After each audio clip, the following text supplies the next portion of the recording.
안녕하세요. 기계진동학 강의 4주차 첫 번째 시간 강의를 시작하도록 하겠습니다.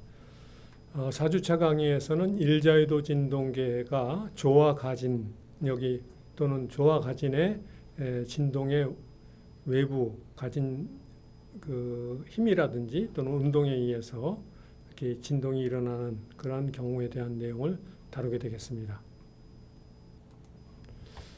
진동 발생이 되는 그 원인을 살펴보면 대체로 세 가지로 분류할 수 있어서 우리가 기계진동학 그 강의를 통해서 이 세 가지에 대해서 배우는데요. 첫 번째는 외부 가진력이 힘으로 가해지는 경우입니다. 그래서 이렇게 지금 여기 그 풍력 터빈이 있으면 바람이라는 힘에 의해서 이 터빈이 돌아가는 이런 경우죠.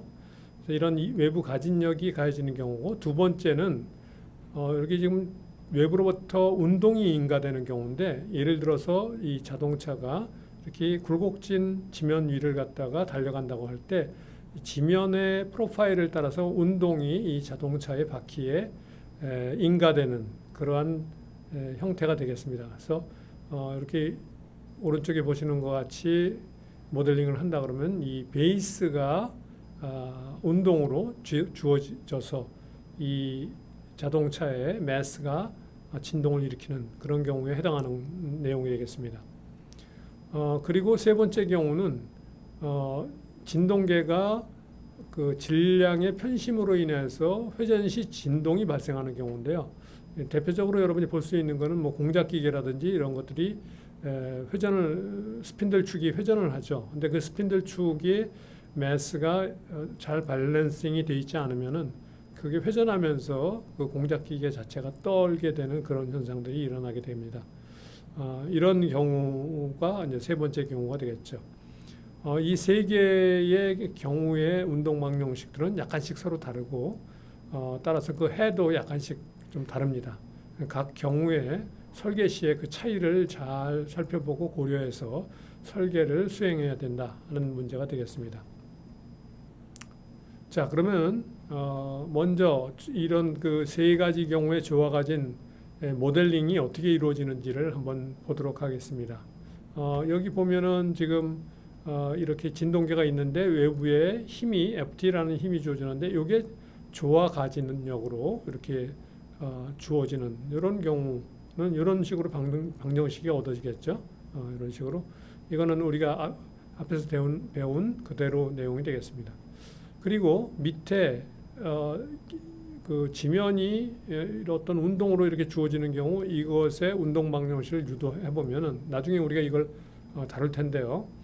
이런 식으로 운동 방정식이 유도됩니다. 여기서 y가 이런 조화 함수로 이렇게 주어지는 이런 경우가 되겠죠.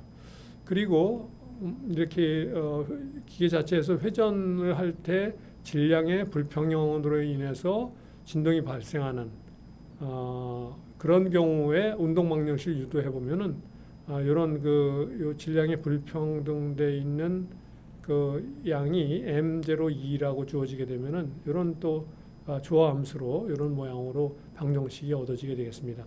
이 각각의 방정식이 유도되는 과정은 또 추후에 다시 다루게 되겠습니다. 여기서 우리가 이렇게 다 조와 가진의 함수로 다루고 있는데 왜 그러냐 하면은 실제로 많은 외부에서부터 인가되는 그런 가진원이 운동이 됐던 힘이 됐던 모두 다 주기함수 형태로 주어지는 공학적 예가 많이 있다. 그래서 주기함수의 대표적인 함수인 조화함수로 이것을 모델링해서 이거를 푸는 이런 과정을 통해서 우리가 이런 현상들을 잘 분석할 수 있게 되는 그런 내용이 되겠습니다. 자, 그럼 먼저 가장 간단한 무감쇄 진동계의 조화 가진에 대해서 살펴보도록 하죠. 무감쇄 진동계는 앞에서 유도된 가진력이 이렇게 조함수로 F0 코사인 오메가 틸다 T로 주어졌을 때 이 감쇄항이 없는 식으로 이렇게 운동 방정식이 유도되게 되겠습니다. 이 방정식을 우리 제차해와 특해를 구해 가지고 초기 조건이 변이는 시간이 0일 때 x0, 속도는 시간이 0일 때 v0 이렇게 주어진다고 했을 때 해를 구해보면은 이런 식으로 우리가 구해줄 수가 있게 되겠습니다. 이걸 구하는 과정은 미분 방정식을 풀이하는 과정이기 때문에 여러분들이 각자 이 과정을 한번 수행해 보기 바라겠습니다. 자, 그래서 이렇게 얻어지게 되는데 이때 이 방정식을 살펴봤을 때 여기 오메가라고 되어 있는 것이 앞에서 얘기한 이 그 진동계 일자유도 진동계의 고해진동수고 오메가 틸다라는 것은 여기 가진 주파수가 되겠습니다. 그래서 이 고해진동수하고 가진 주파수가 근접하게 되면 여기 요 세 번째 항하고 네 번째 항의 이 분모가 오메가하고 오메가 틸다가 가깝게 가면 이게 0에 가까이 가기 때문에 굉장히 큰 값이 되죠. 이 두 개 항이. 그래서 요 앞에 항, 이 V0가 관련된 항하고 X0가 관련된 항은 만일에 오메가가 오메가 틸다로 가까이 가게 된다면은 거의 무시할 만한 항이 돼버리고 요 두 항만 남는 결과가 되겠습니다. 그리고 그게 굉장히 크게 된 그런 결과를 초래하는데, 즉 가진 주파수가 고해진동수에 가까이 접근하게 되면은 이렇게 큰 동적 반응이 일어나는 이런 현상을 우리가 공진 현상이라고 얘기합니다. 영어로는 레조넌스라고 얘기를 하죠. 자, 운동 방정식이 이런 형태로 주어지는 무감세 진동계에서 동적 반응 함수가 주파수 오메가 틸다 성분만 같도록 하는 초기 조건을 구하고 그때의 동적 반응을 구해라 하는 예제가 주어졌습니다. 초기 조건이 변이가 x0고 속도가 v0일 때 그 해가 이렇게 된다고 그랬죠. 그런데 우리가 오메가 틸다 항만, 요 항만 남고 나머지 오메가 항이라든지 하는 건 다 없어졌으면 좋겠다는 거죠. 이렇게 이게 다 0이 돼 버리려면 v0가 0이, 이 첫 번째 항은 v0가 0이 될 수밖에 없죠. 그래야 이 항이 없어지고요. 두 번째 항은 요 x0 빼기 오메가 자승 빼기 오메가 틸다 자승분의 f0, 이 항이 0이 돼야 되죠. 그러면 이제 요것만 남는다. 즉 오메가 틸다와 관련된 함수만 남는다 이거죠. 그래서 v0는 0, x0는 오메가 자승 빼기 오메가 틸다 자승분의 f0 이렇게 초기 조건이 주어지면 그때 동적 반응은 이런 함수로 마지막 항만 남게 된다 하는 내용이 되겠습니다. 자, 맥너리 현상이라는 것은 여러분들이 초등학교 때부터 아마 많이 들어본 그런 내용이 되겠습니다. 가진 주파수하고 고진동수가 서로 근접하게 되면 동적 반응은 앞에서 다뤘듯이 그 네 개 항 중에서 앞에 두 개 항은 X0와 관련된 항하고 V0와 관련된 항은 무시할 만하게 되고, 요게 오메가 자승 빼기 오메가 틸다 자승이 가까이 가기 때문에 이 항이 굉장히 커지기 때문에 거의 이 항이 도미넌트한 항이 돼버려서 요 항만 남는 그런 결과가 됩니다. 그래서 요 그 함수를 오메가 틸다 t 빼기 코사인 오메가 t를 갖다가 곱의 그 삼각항 함수의 공식을 적용하면 이런 식으로 변환시킬 수가 있습니다. 그래서 이렇게 변환시켜 놓고 나서 여기 2분의 오메가 빼기 오메가 틸다 요것이 이 함수의 저주파 성분이 되고요. 그리고 2분의 오메가 빼기 더하기 오메가 틸다 이것이 고주파 성분이 되겠습니다. 그래서 이 지금 보면은 위에 있는 게 오메가고 밑에 있는 게 오메가 틸다라고 그러면은 두 개가 거의 같아져서 접근하게 되면은 이 두 개를 더하게 되면 이런 성분이 얻어지게 된다는 거죠. 그래서 이렇게 커졌다가 작아졌다가 또 커졌다가 작아졌다 하는 이런 현상이 일어나는데, 이 현상을 우리가 맥노리 현상이라고 합니다. 이때 고주파 성분은 여기서 얘기한 대로 2분의 오메가 플러스 오메가 틸다인데, 그럼 저주파 성분은 2분의 오메가 빼기 오메가 틸다냐? 그렇게 얘기할 수도 있는데, 맥노리 자체가 이렇게 이거를 한 주기로 삼지는 않고 이렇게 짤록해지고 또 짤록해지고 하는 요것을 한 주기로 삼기 때문에, 요걸 맥노리 한 주기로 삼기 때문에 맥노리 주기는 오메가 빼기 오메가 틸다 분의 2파이로 이렇게 결정을 하게 됩니다. 만일에 이 맥노리 주기를 여기서부터 시작해서 여기까지 하는 거를 맥노리 주기라고 한다고 그러면은 이게 오메가 빼기 오메가 틸다 분의 4파이가 되겠죠. 그런데 그렇게 안 되고 요거를 한 주기로 삼기 때문에 이렇게 되게 되겠고, 맥노리 주파수는 오메가하고 오메가 틸다를 뺀 요 값을 맥노리 주파수라고 부르게 되겠습니다. 그래서 이게 요 주파수가 1초에 이렇게 볼록 짤록 하는 게 몇 번 반복되느냐. 그게 맥놀이 주파수가 되겠습니다. 자, 예제 문제를 하나 살펴보도록 하겠습니다. 고해 진동수가 10Hz인 무감쇄 진동계의 가진 주파수가 9.9Hz로 주어질 때 발생하는 맥놀이 현상의 주기를 구해라. 또한 가진 주파수만 변화시켜서 맥놀이 진폭의 크기를 2배로 증가시키려면 가진 주파수를 어떻게 변화시켜야 할지 구하라. 그래서 첫 번째 문제는 맥놀이 현상의 주기를 구하라고 그랬는데, 그 주기는 앞에서 이미 구한 공식에 의해서 오메가 빼기 오메가 틸다분의 2파이라고 그랬죠. 근데 오메가는 2파이분의 오메가는 2파이 F가 되죠. 2파이 F. 그리고 오메가 틸다는 2파이 F 틸다가 되고요. 그래서 요걸 2파이 분모에 있는 2파이와 분자에 있는 2파이를 서로 캔슬 아웃 시키게 되면 F 빼기 F 틸다분의 1이 됩니다. 그래서 F는 여기서 10Hz고 F 틸다는 9.9Hz니까 그 차이는 0.1이 돼서 0.1분의 1은 10이 되죠. 그래서 10초가 맥놀이 주기로 주어진다 하는 게 되겠고요. 맥놀이 진폭은 앞에서 공식에서 봤듯이 이런 진폭의 크기를 갖습니다. 이 진폭을 살펴보면은 요게 지금 오메가를 2파이 F로 집어넣어서 오메가 틸다는 2파이 F 틸다로 집어넣어서 정리를 하면 이렇게 되죠. 그래서 F 자승 빼기 F 틸다 자승, 요게 이제 분모에 나타나는 항인데요. 요 항이 어떻게 변해야 되느냐 하는 거죠. 지금 현재는 F가 10이고 F 틸다가 9.9니까 10의 자승은 100이고 9.9의 자승을 빼게 되면은 그 값이 1.99가 나옵니다. 근데 맥놀이 진폭을 2배로 증가시키려면 이거를 반으로 감소시켜야겠죠. 분모에 있는 이 항을 반으로 줄여주면은 이 진폭의 크기가 2배로 늘어나니까 이걸 반으로 된다는 이게 반이 되려면 결국 1.99 나누기 2 해야죠. 그 값이 0.995가 됩니다. 따라서 이 F 틸다의 자승은 F의 자승 빼기 0.995, F의 자승은 100이고 0.995 빼게 되면 이 결과를 루트를 취하게 되면 F 틸다 값이 구해지죠. 즉 9.95가 된다. 즉 더 접근하면은 10Hz의 가진 주파수가 더 접근하게 되면 9.9보다 이게 더 접근에 들어간 거죠.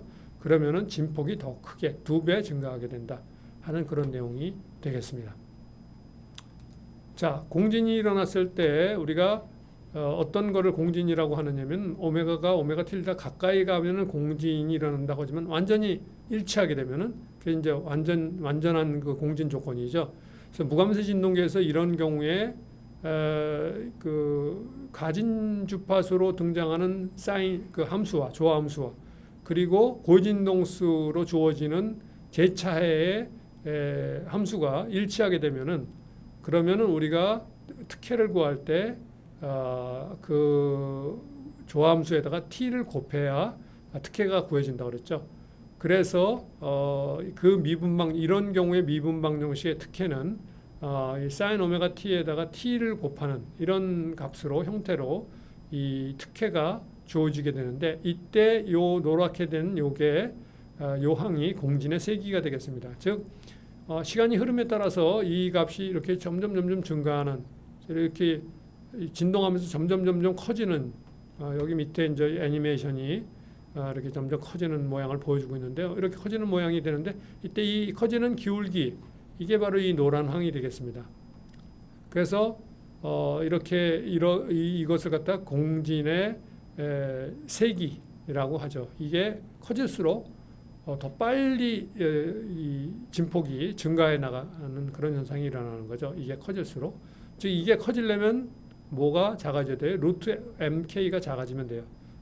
그러니까 질량과 강성의 기압 평균 값이 작아지게 되면은 실제 물리계에서 이게 작아지게 되면은 공진이 급격하게 증가하게 된다 하는 내용이 되겠습니다.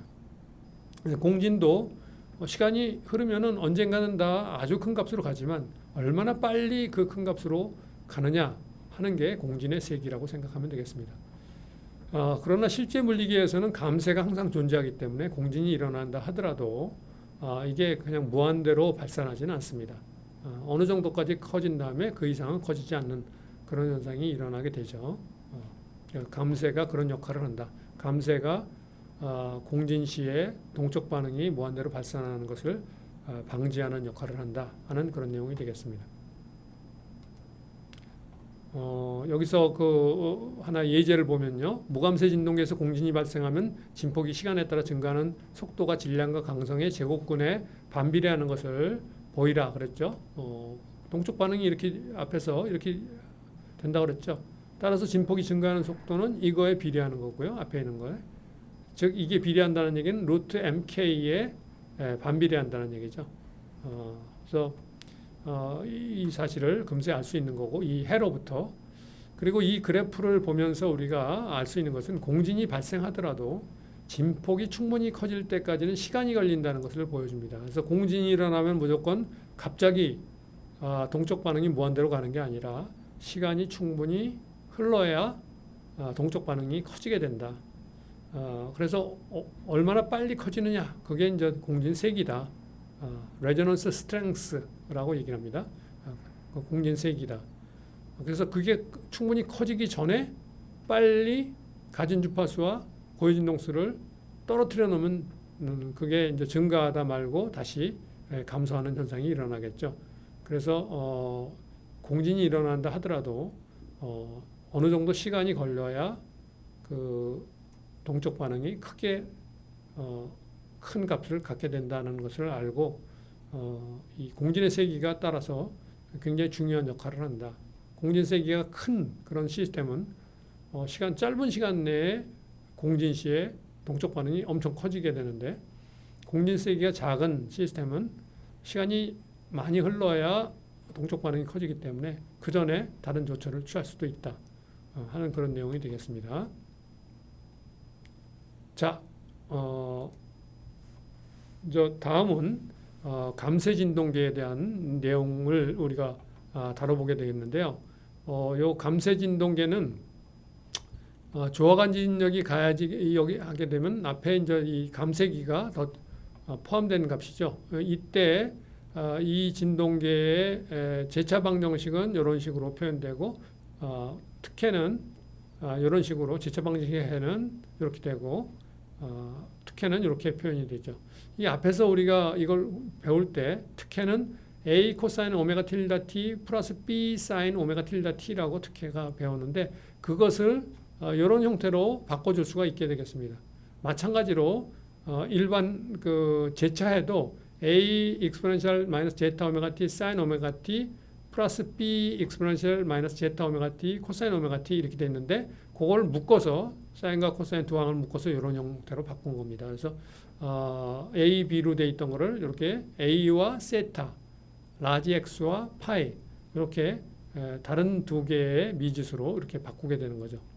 자, 그런데 여기서 우리가 한 가지 여기서 봐야 되는 사실은 뭐냐면 이런 감쇄 진동계의 경우는 시간이 흐르게 되면 이것은 0으로 갈 수밖에 없죠.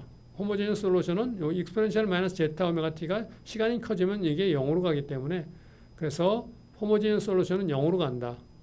그런데 얘는 0으로 안 가죠. 그래서 시간이 충분히 흐르게 되면은 결국 이러한 감쇄 진동계는 이 정상 상태 응답, 파티큘러 솔루션만으로 주어지는 정상 상태 응답을 갖게 된다. 이 정상 상태 응답을 우리가 스테디 스테이트 리스폰스라고 얘기를 합니다. 이게 시간이 충분히 흘러서 이게 없어진 후에는 정상 상태로 돌아가는 거고요. 그 전에는 이 항이 여전히 남아 있게 되죠. 그때의 응답은 우리가 과도 응답, 트랜지언트 리스폰스라고 부릅니다.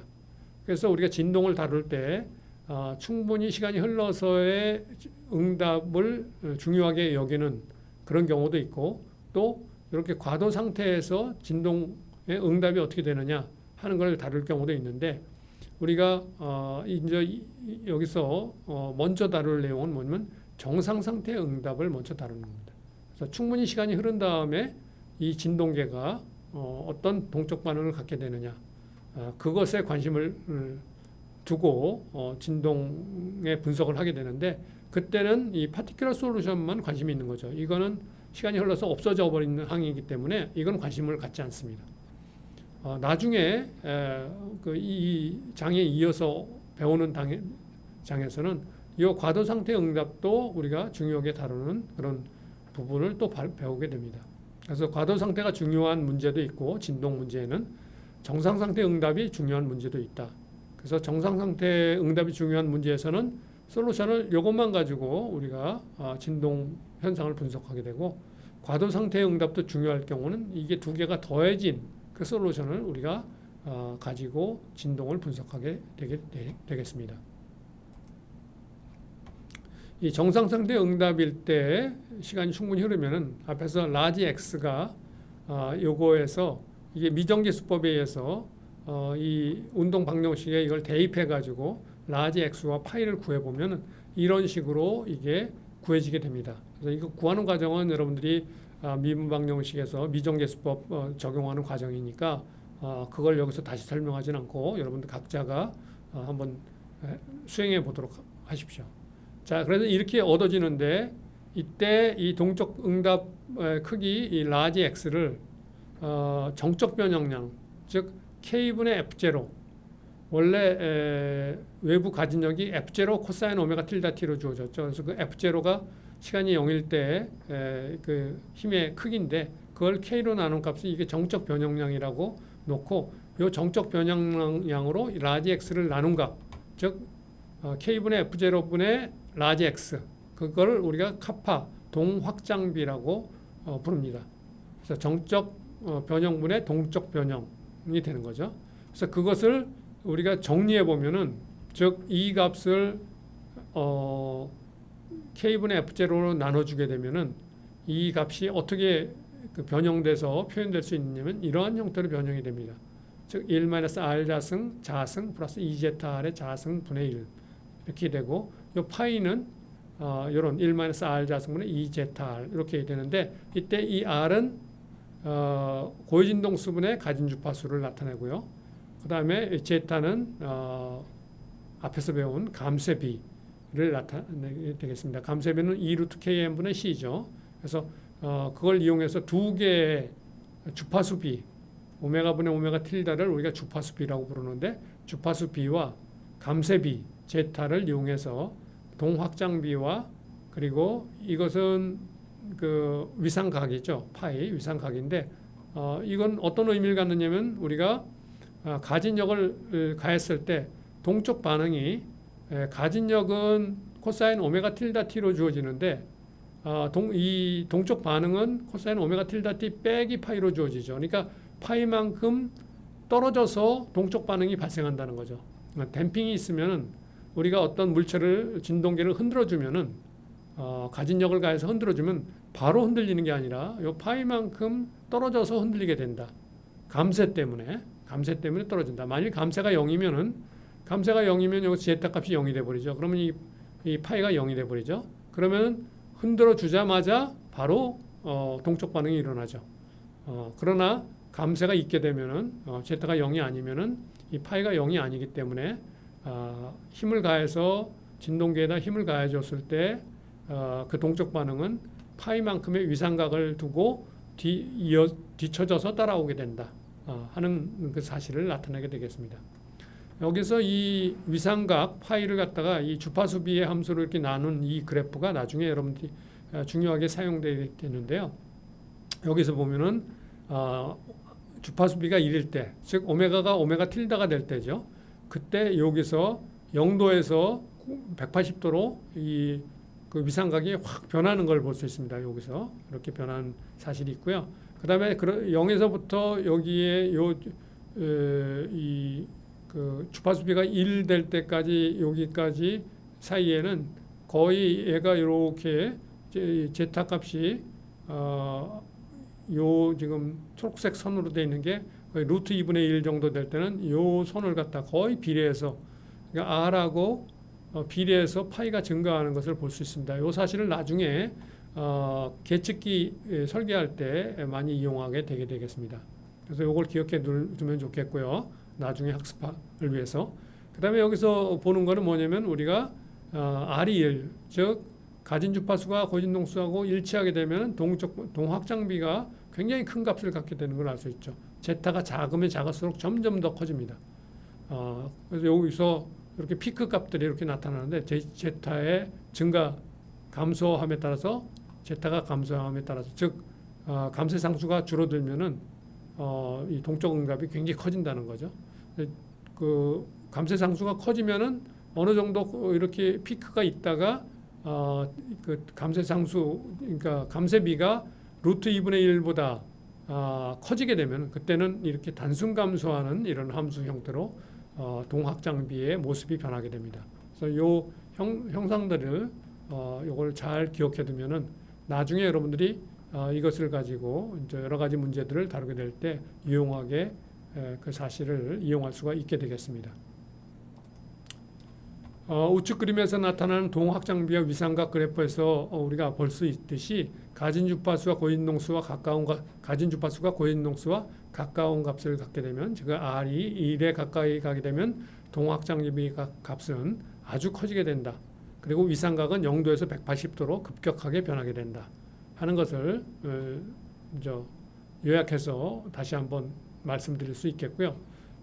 우측 그림에서 또한 감쇄비 값이 작아질수록 동확장비 값이 커지게 되는 것을 알 수가 있습니다.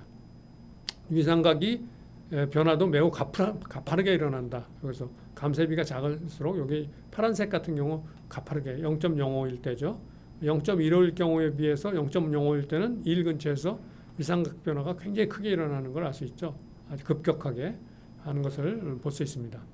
그리고 여기서 동확장비 이 최대값들, 요 피크들 이 위치는 이 동확장비 함수를 갖다가 그 주파수비로 미분한 다음에 그 값을 구해 가지고 요 피크가 일어나는 위치를 구해 보면은 R이 주파수비가 루트 1-2제타 자승일 때 피크가 발생하는 것을 알 수 있고요. 그때 감쇄비의 거의 반비례해서 동확장비 값이 이 피크 값이 구해진다는 것을 알 수가 있습니다. 이 내용은 나중에 또 다시 한번 더 이렇게 다룰 내용입니다. 그리고 제타가 루트 2분의 1보다 크게 되면은 아까 얘기한 대로 이 동확장비 값은 단순 감소함수로 바뀌게 된다 하는 것을 갖다가 기억해 둘 필요가 있습니다. 아까 얘기했듯이 제타가 루트 2분의 1일 때는 이 R과 위삼각이 거의 비례하는 이런 그 관계를 갖게 됩니다. 이 사실은 나중에 계측기 설계할 때 다시 등장하게 되겠습니다. 오늘 그 4주차 강의 첫 번째 시간 강의는 여기서 마치고 이어서 여기까지 배운 내용들을 또 연습 문제를 좀 풀어보고 또 남은 내용들을 4주차 두 번째 시간 강의에서 다루도록 하겠습니다. 수고 많이 하셨습니다. 오늘 강의 여기서 마치도록 하겠습니다.